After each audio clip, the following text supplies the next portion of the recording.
ভিডিওটায় একটু লক্ষ্য করবেন ভালো করে।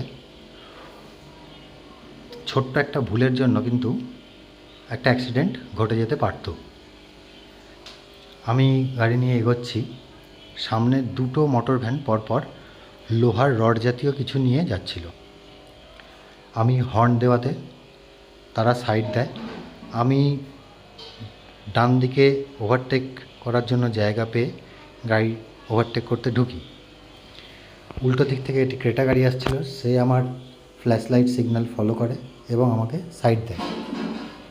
কিন্তু আমি যে মুহূর্তে ওভারটেক করতে যাচ্ছি, এই যে লক্ষ্য করুন মোটর ভ্যান দুটো, সেই মুহূর্তে মোটর ভ্যানের সামনে বাঁদিকে একটা গাড়ি দাঁড়িয়েছিল, সেও আমাকে দেখতে পাচ্ছে না, আমিও তাকে দেখতে পাচ্ছি না।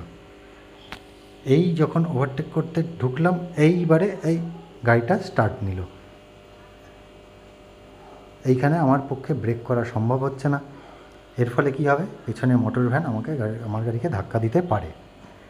এবং মোটর ভ্যানটাকে ওনারও দেখার উচিত ছিল, উনিও আরেকটু পরে হয়তো স্টার্ট নিতে পারলে ভালো হতো, নাহলে ওনার গাড়ির সঙ্গেও ধাক্কা লাগতে পারত, যেহেতু মোটর ভ্যানের ব্রেক ভালো হয় না।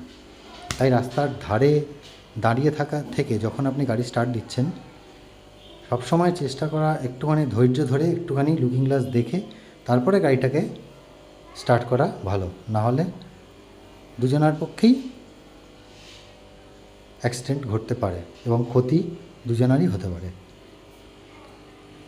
ধন্যবাদ।